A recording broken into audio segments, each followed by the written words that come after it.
أعوذ بالله السميع العليم من الشيطان الرجيم بسم الله الرحمن الرحيم والصلاة والسلام على أشرف المرسلين سيدنا محمد وعلى آله وصحبه أجمعين. Assalamu alaikum wa rahmatullahi wa barakatuh. Heureux de vous retrouver dans cette émission pour poursuivre notre route sur les chemins de ce message de l'islam, comprendre ce qu'il nous dit, en comprendre les principes et essayer ensemble de partager certaines réflexions. Nous avons parlé de beaucoup de choses, beaucoup d'éléments et de beaucoup de dimensions et nous allons poursuivre, Inch'Allah, tout au long de nos rencontres. Et il est un sujet qui est important pour nous parce que c'est un sujet qui est lié au mois du Ramadan, mais qui est lié aussi à l'enseignement de l'islam, puisque l'on sait que le deuxième pilier pratique de l'islam est celui qui est lié à la zakat. Et souvent, on a traduit en français la zakat comme... alors, déjà, on a un problème de traduction parce qu'on dit l'aumône légale. L'aumône, on sait que c'est ce qui est donné librement, et légal, tout à coup, elle serait légalisée. Donc, on légaliserait ce qui devrait être un geste libre. En fait, en islam, on a au fond deux noms. Le premier nom, c'est la zakat, qui est une pratique prescrite, et puis l'autre, c'est la sadaqa. La sadaqa est considérée en l'occurrence comme un don, un acte libre. Donc c'est ce qu'on dirait être l'aumône ou la charité, en l'occurrence dans la terminologie chrétienne, la terminologie française ou francophone, on aurait la dimension de sadaqa. Dans le Coran d'ailleurs, le mot sadaqa, quand il apparaît une fois dans le Coran, c'est dans le sens de zakat. Donc c'est pour ça que ça peut parfois tromper un certain nombre d'orientalistes ou un certain nombre de musulmans qui ne sont pas au courant de la précision terminologique. Donc quand on parle de la zakat, c'est cet élément qui est prescrit. Et en fait, cet élément qui est prescrit, c'est une taxe. C'est une obligation pour chaque musulmane et chaque musulman. C'est donc pour les hommes comme pour les femmes, et même pour des enfants dès qu'ils atteignent l'âge de la puberté et qu'ils en ont les moyens financiers. Et donc, dans la zakat, il y a un élément d'une taxe. Et dans cet élément d'une taxe, il y a deux dimensions. C'est une taxe qui a une dimension sur la personne elle-même, parce qu'elle est un élément de purification. Un élément de purification, ça veut dire que on purifie son avoir, et on se purifie soi-même en purifiant son avoir. Donc c'est une taxe purificatrice, c'est-à-dire elle a le caractère de l'obligation, elle a le caractère de la purification du bien et de l'être, qu'il la donne en l'occurrence, et puis elle a une dimension, comme il est dit dans le verset coranique, et ça a été étudié, mais ce n'est pas notre sujet aujourd'hui, 8 catégories de personnes, et on peut en ajouter d'autres, on peut reconsidérer à partir du moment où l'expression la comprend d'un point de vue général. Il y a une distribution qui est de nature sociale en fait, donc c'est une taxe purificatrice ou une taxe sociale purificatrice. C'est une taxe sociale, c'est-à-dire elle est liée à une dimension de justice sociale, à une dimension de reconnaissance du droit des pauvres, et puis elle a une dimension purificatrice qu'il ne faut pas oublier parce que vraiment ces trois dimensions sont importantes. Il y a une fonction spirituelle, il y a une fonction de devoir, de justice, et il y a une fonction du droit à la justice quant à la réalité sociale. Donc c'est lié à la justice sociale également. Et donc en islam, on a ce deuxième pilier pratique, et je vous l'avais déjà dit, Abu Bakr as-Siddiq radiallahu anhu avait annoncé qu'il déclarerait la guerre à toute tribu, à toute personne, puisque dans le sud, ils essayaient de faire ceci en disant on prie mais on ne paye plus. On donne son droit à Dieu, mais on ne donne plus son droit aux hommes. Et il a dit je lutterai contre ceux qui vont distinguer, faire la séparation entre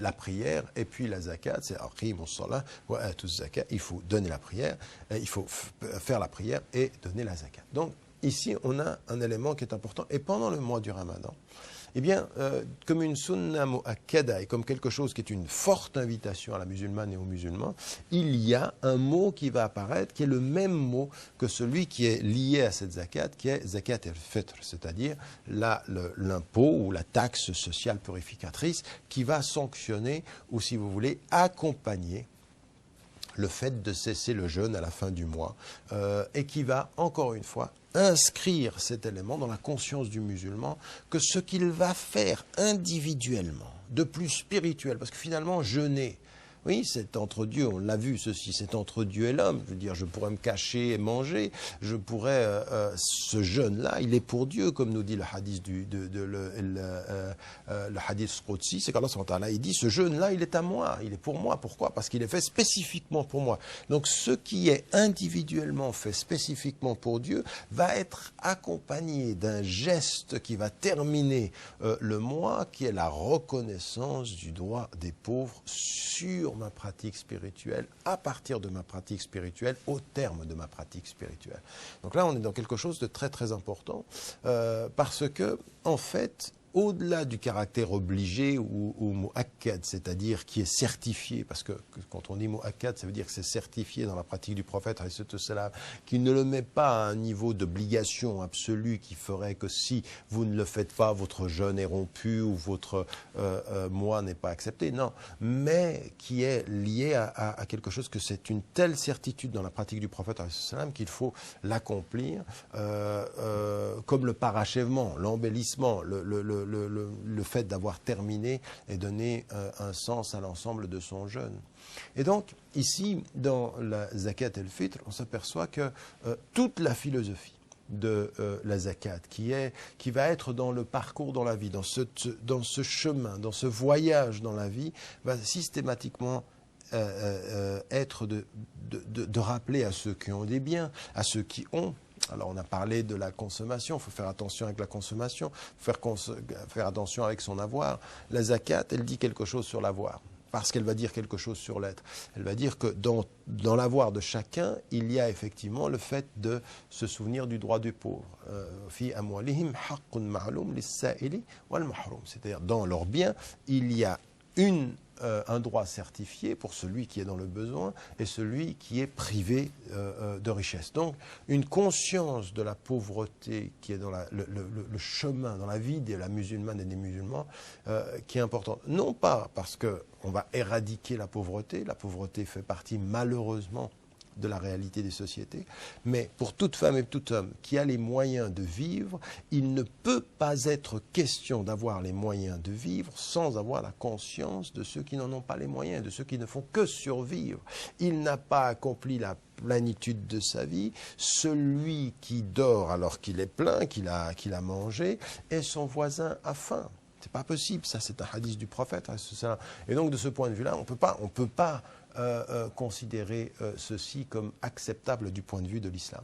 Et donc, le lien qu'il y a avec zakat et le fitr, c'est-à-dire ce moment qui va ponctuer, terminer le jeûne, et la compréhension de l'islam quant au sens de la vie, il faut la faire. Car en fait, le jeûne, c'est un petit voyage d'un mois qui va nous faire entrer en communication avec les éléments dans l'introspection, si vous voulez, dans l'introspection, en communication avec les éléments les plus importants de notre être, les réalités de notre être, les questionnements de notre être. Donc on rentre à l'intérieur, et quand on rentre à l'intérieur, on rentre à l'intérieur de façon profonde, de façon essentiel. On va chercher les sources de la vie, le sens de la vie, et à ce moment-là, eh bien, c'est un petit voyage que l'on fait à l'intérieur de soi, dans la privation de l'humain en nous, pour nous approcher du divin. Et au moment où on s'approche du divin, nous l'avons répété, il faut penser aux pauvres. Regardez ce qui était dit au tout début de la mission prophétique, quand Allah subhanahu wa ta'ala dit « Kalla bal la tukrimun al-yatim » vous ne donnez pas sa dignité, vous ne respectez pas la dignité du pauvre. Et le respect de la dignité du pauvre, c'est pas d'abord la sadaqa, c'est pas simplement la charité, c'est la zakat, c'est-à-dire quelque chose qui va être la compréhension d'une taxe. J'ai ce devoir à faire. Dans le chemin de notre vie, il faut que nous parlions de cela aussi dans notre avoir, parce que ce n'est pas simplement, nous ne sommes pas simplement avec Dieu dans notre façon d'être proche de lui parler, de lui communiquer. Tout ça, c'est juste. Tout ça, c'est vrai. Mais nous sommes avec Dieu dans la façon dont nous allons considérer dans sa création ceux à qui il a donné la dignité et dont les sociétés ne reconnaissent même pas la présence, ne reconnaissent même pas l'utilité. Et donc, ici, c'est un vrai travail, en fait. Les riches, quand ils ont vu le prophète, ils lui disent « Mais regarde qui te suit, il n'y a que les pauvres. » Et lui, il regardait les pauvres. Et au seul moment, vous vous souvenez, où il n'a pas vu le pauvre, Allah subhanahu wa ta'ala, le pauvre vieil homme qui vient lui demander quelque chose sur le Coran, il lui a dit, ne t'occupe pas des riches, le sens du monde est par les pauvres. C'est-à-dire, c'est comme dans la vie quotidienne, faites attention à ces détails que personne ne voit et que Dieu voit et que vous savez. Les petits détails de l'intention déjà. Eh bien, dans la vie, c'est la même chose. Il y a dans les sociétés des gens, malheureusement, qui sont considérés comme des détails, qui sont considérés comme des laissés pour compte de la marge. Il faut même en préserver quelques-uns, en l'occurrence, parce que ça fait, ça donne une perception en même temps de l'équilibre des forces dans la société qui est tout à fait discutable, tout à fait problématique. C'est-à-dire l'entretien de la pauvreté, le manque de politiques qui sont faites par rapport à ça. Et l'islam nous dit que dans ce chemin de la vie, il faut voir ce que personne ne voit, donner la dignité à ceux dont tout le monde a oublié la dignité et en arriver à considérer qu'ils ont des droits. Et c'est ce que disait quand il a envoyé son émissaire dans la tribu et dans la campagne où là il y avait des gens qui se convertissaient à l'islam. Il dit, ils doivent savoir que cet argent-là, la zakat, elle doit être prise de leurs riches et elle doit revenir aux pauvres. C'est-à-dire qu'on va devoir payer pour les pauvres parce que c'est leur droit. Quand on a compris ceci dans notre vie en général, on entre maintenant dans le mois du Ramadan. Et dans le mois du Ramadan, quand on entre dans ce mois du Ramadan, on s'aperçoit que qu'est-ce qu'on va faire ? C'est vrai que d'abord et essentiellement, le mois du Ramadan, c'est un mois d'introspection. On va se rappeler d'Allah subhanahu wa ta'ala. Il y a un cheminement individuel. Mais ce que nous dit le mois, c'est qu'au moment où on a ce cheminement spirituel, de présence spirituelle à Dieu, de reconnaissance de sa présence dans notre vie, c'est à ce moment-là. Il faut absolument pouvoir effectivement être de ce point de vue-là dans la conscience du pauvre. Et cette expérience du jeûne, elle est l'expérience du dénuement, elle est l'expérience de la pauvreté. C'est quand même incroyable qu'on ne se rende pas compte de chaque élément qui est lié à la pratique est toujours lié à l'égalité des hommes, quel que soit le statut social. Vous rentrez dans une mosquée et vous devez prier le riche comme le pauvre sur la même ligne. C'est qu'aujourd'hui, simplement, qu'on a et qu'on fait, par exemple, on donne la dignité à certains et puis à ceux qui se mettent devant. Même le riche qui vient en retard, on le met devant. Eh bien non, le riche qui vient en retard, il se met derrière et le pauvre qui est venu en avance, il se met devant. Ça, c'est la réalité de la façon dont on gère la pratique religieuse dans la prière. La même chose avec le jeûne. Pas de distinction, le riche et le pauvre, on jeûne tous et on jeûne égalitairement. Le pèlerinage, la façon de se vêtir, la façon d'y aller, la même chose pour tout le monde. On a de ce point de vue-là, la prière, c'est la même chose. La zakat, c'est pour le pauvre. Le jeûne, c'est la même chose. Et le pèlerinage, c'est la même chose. Tous les actes d'adoration remettent l'homme dans l'égalité absolue de l'être, quel que soit le statut. Et le mois du jeûne nous ramène à ça, et la zakat et le fitr, ça doit être un rappel qui conclut ce mois pour nous redonner cette essence. Nous y revenons, Inch'Allah, juste après la pause, et nous poursuivons nos réflexions ensemble. Assalamu alaikum wa rahmatullah.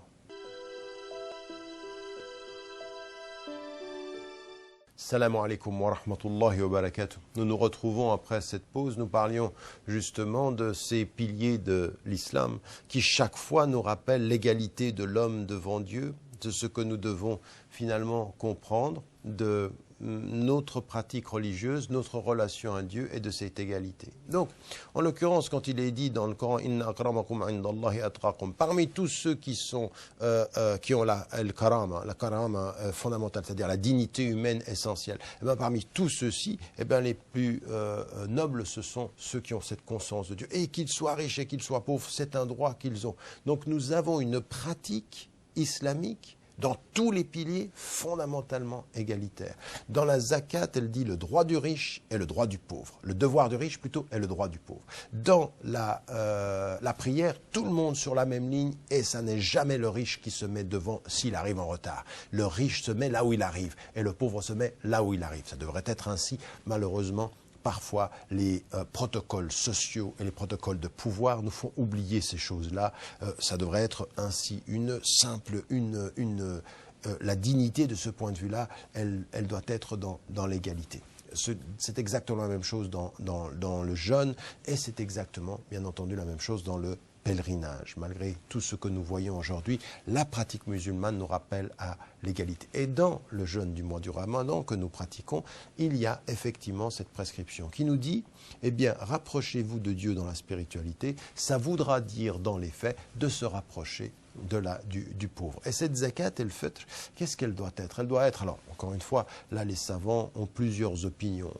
L'opinion majoritaire, c'était en fait qu'il fallait la donner à la fin du mois du Ramadan et juste avant, c'est le préférable, avant la prière de l'Aïd, c'est-à-dire le premier jour le jour de la fête, il y a la prière de l'Aïd. Juste avant ceci, il faut que l'argent ait été mis. D'autres savants, en l'occurrence, ont mis en évidence, le cas de Abu Hanifa, qui ont mis en évidence qu'en fait, pendant le mois, on peut effectivement verser de cet argent. Alors, ce n'est pas forcément un bien matériel ou ce n'est pas forcément de la nourriture, ça peut être transformé en argent. Ça, ce sont les avis des savants qui se sont exprimés sur la question tout au long des années, tout au long des siècles, et qui nous ont amenés à comprendre qu'en fait, il faut donner quelque chose qui va permettre à des femmes et à des hommes qui sont dans la nécessité de pouvoir vivre une fête qui soit une fête digne, c'est-à-dire qui ne soit pas dans le besoin. Donc on doit avoir le souci, au moment où nous on vit l'expérience du besoin, de faire en sorte que d'autres puissent sortir de ce besoin au minimum le temps de la fête. Alors, c'est là où cette zakat-là, elle est entre la sadaqa, c'est-à-dire le don charitable, et puis la zakat qui est la prescription où chaque année il doit y avoir une somme qui vient et qui doit permettre aux femmes et aux hommes qui sont dans la pauvreté de devenir autonomes. Là on est entre les deux. Elle est en fait la compréhension essentielle pendant la fête que les femmes et les hommes qui sont dans le besoin ont le droit aussi à pouvoir recevoir de l'argent, mais surtout une chose qui est importante, à leur bien-être. C'est ce que dit le hadith du prophète quand il est mis en évidence le fait de leur donner pour que pendant ce jour de fête, il y ait un allègement. Donc il doit y avoir une conscience pendant notre jeûne de cette correspondance avec le pauvre. Nous ne jeûnons pas simplement dans un souci spirituel, pas simplement, c'est le souci essentiel, c'est l'expérience essentielle. Mais dans ce voyage du cœur, il doit y avoir le cœur du rapprochement avec Dieu et le cœur du service des pauvres. Et la zakat el-fitr va ponctuer ceci. Et il faut la payer, il faut la donner. Et c'est là que c'est aussi important pour les femmes et les hommes, où que vous soyez, dans quelque société que vous soyez, si vous êtes en Occident, si vous êtes en Afrique, ou si vous êtes en Asie, ou si vous êtes en Amérique du Sud, où que vous soyez sur la surface de la terre, préoccupez des pauvres qui vous entourent, préoccupez des gens pendant le jeûne. C'est-à-dire, c'est pas ça doit changer notre vision. Le jeûne doit convertir notre cœur, convertir notre vision. Et si dans la vie quotidienne, nous avons été habitués à voir les riches, à voir ceux qui travaillent, eh bien, dans la vie spirituelle, il faut sortir de cette logique-là et aller chercher ceux que personne ne voit. Le jeûne, c'est cesser de manger comme tout le monde mange, pour voir mieux ce que personne ne voit. C'est un double acte de rupture. Et donc, dans notre zakat et le fitr, ici, c'est ce don que l'on donne. Et donc là, il faut donner davantage simplement qu'un simple don du cœur, une simple charité. Non, c'est toute une philosophie de vie qu'il faut avoir ici. C'est une philosophie, c'est une compréhension de ce que c'est que ce jeûne. Et si on comprenait cela, si on comprenait, nous, les musulmanes et les musulmans, l'essence de ce message-là, si on avait véritablement compris de quoi il retourne, pourquoi nous devons faire cela, eh bien, ce serait différent, pour nous-mêmes d'ailleurs. Nous aurions dans nos sociétés, alors il y a aujourd'hui dans des sociétés majoritairement musulmanes, on le voit au Moyen-Orient, on le voit en Asie, pendant le mois du Ramadan, il y a les mosquées s'ouvrent, il y a des repas qui sont offerts, il y a même en Occident aujourd'hui, pendant le mois du Ramadan, c'était le cas en plus quand ça arrivait plutôt en hiver, qu'on ait des soupes, qu'on accueille des pauvres, qu'ils soient des musulmans ou des femmes et des hommes d'autres confessions. Tout ça, c'est extraordinaire. C'est le souci de la pauvreté avec, à la fin, la zakat qu'il faut donner. Et il faut en faire quelque chose. Il faut pouvoir constituer une sorte de budget, une sorte d'élément de ressources financières qui puisse aider les pauvres pendant la fête. Et au-delà, parce qu'au bout du compte, ce qui doit être notre conscience de musulmans et de musulmanes, c'est au-delà. Nous avons le jeûne 1 mois par année pour mettre au centre de notre vie, comme la zakat dans chaque jour de notre vie, le souci de la pauvreté, le souci de la relation entre la spiritualité et la pauvreté. Quand on dit que Dieu est riche, Allahumma anta ghaniyyun wa nahnu al-fuqara'u ilayk, toi tu es celui qui est riche et nous on est les pauvres. On est les pauvres, il faut qu'on le conçoive ceci. Toute personne qui se regarde trouvera en elle la dimension de la pauvreté. Nous sommes parfois pauvres spirituellement et parfois nous sommes pauvres financièrement. La pauvreté, il faut la regarder en face. Notre pauvreté, il est le ghani et nous sommes le fuqara. Donc, comme nous le savons, comme nous avons ce souci-là, ensuite les instruments qui nous sont donnés, la zakat qui nous est donnée pendant la vie, la zakat et le fitr qui vient à la fin du ramadan, il faut la concevoir comme un élément qu'il faut donner, et il faut le donner encore une fois, non pas comme un don que l'on oublie, mais comme un geste que l'on accompagne. Je répète cela, ce n'est pas un don que l'on oublie, c'est un geste que l'on accompagne. Alors attention, pour qu'on soit clair, quand il est dit dans le hadith que la main gauche ne voit pas ce que fait la main droite, c'est que le don que l'on donne, il doit être discret, il ne doit pas se faire berriya, c'est-à-dire avec la prétention, l'ostentation. Non, non, non. Très, très, très discrètement, avec de la dignité. Se respecter en ne voulant pas montrer, respecter celui qui reçoit en n'affectant pas sa dignité dans ce qu'il reçoit. Donc un don discret. Mais ce don discret, il ne faut pas ensuite l'oublier comme si, bon, j'ai fait mon devoir et voilà. Non, on ne fait pas un devoir de don. On donne du sens à la vie dans la générosité qui accompagne. Et donc, en l'occurrence, il faut que nos sociétés majoritairement musulmanes, il faut que nos communautés musulmanes, en Occident, en Afrique, partout où nous sommes, eh bien, elles aient ce vrai souci-là. Et si le mois du Ramadan a un sens, c'est qu'il doit être le catalyseur de cette énergie-là. Non pas simplement pour produire une pensée de la charité, mais une triple conception. Une triple conception. Et la première des conceptions, c'est quel que soit le message que me donne la société, quel que soit ce que j'entende des riches, quel que soit ce que j'entende des riches et de ceux qui ont le pouvoir, quel que soit ce que j'entends des classes sociales, les êtres humains sont dans leur essence et portent dans leur essence la même dignité. Et ça, c'est le message. Le mois du jeûne, c'est la formule fondamentale. Nous avons tous la même dignité parce que la dignité est le fondement de notre création. Ça, c'est un premier élément. Le deuxième élément qui est important, c'est que notre rapport à celui qui a la même dignité que nous, mais qui vit dans la société sans argent, mais qui vit dans la société dans la pauvreté ou dans la misère, eh bien, ce qu'on lui doit avant notre charité, c'est sa justice, c'est-à-dire c'est son droit. Wa zakat et le fitr, c'est ça, c'est la compréhension que l'être humain, il a le droit à la justice. Ça, c'est la justice, ça veut dire, c'est ce que je disais par rapport à la zakat, c'est-à-dire au départ, c'est le droit du pauvre. Et zakat et le fitr, c'est je rends justice dans mon jeûne en donnant aux pauvres cette zakat qui va être ma conscience dans la présence de pauvres dans ma société en disant il faut qu'ils aient la justice. Mais attention, parce que là, avec la justice, il est juste de permettre aux femmes et aux hommes d'avoir des moments de contentement et de bien-être. La justice par rapport à moi, c'est pas donne-moi mon droit à survivre, mais mon droit à être bien. Le bien-être fait partie de l'islam. On l'oublie souvent quand on dit maslahat en-nas, le bien-être des gens. Et le maslaha, qu'est-ce que c'est? Ça veut dire le bien-être. C'est pas simplement je me bats pour survivre, il faut me donner ce dont j'ai besoin pour survivre. Non, pour survivre et vivre bien, pour survivre et pouvoir bénéficier, pouvoir vivre une vie qui soit une vie de bien-être, parce que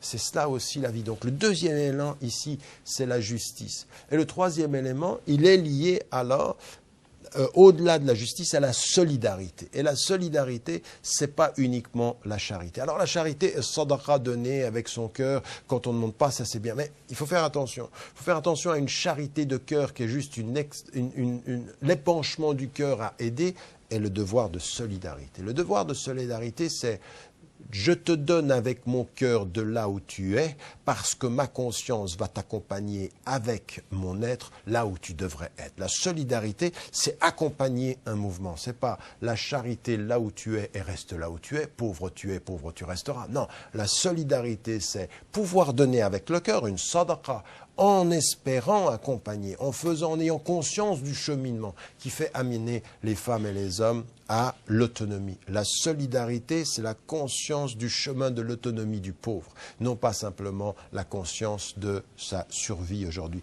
Et Zakat el-Fitr, c'est celle-là. Et le meilleur moyen pour l'accompagner, voilà le secret, le meilleur moyen pour l'accompagner, qu'est-ce que c'est? C'est parfois de vivre son expérience. On n'est jamais plus conscient de ce que vit celui qui manque ou celui qui a un manque que quand il nous manque ou quand on vit ce manque.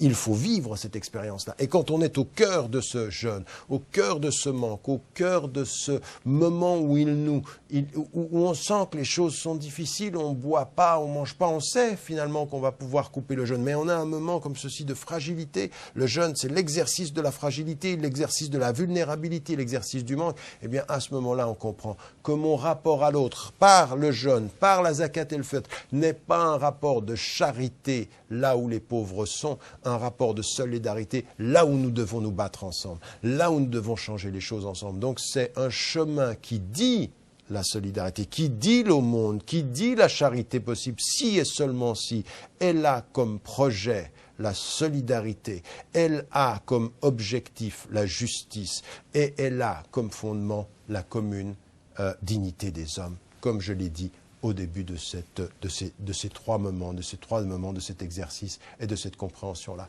Que Dieu nous aide à comprendre ceci, parce que ce ne sont pas des mots qui invitent à la paresse, mais à une compréhension profonde.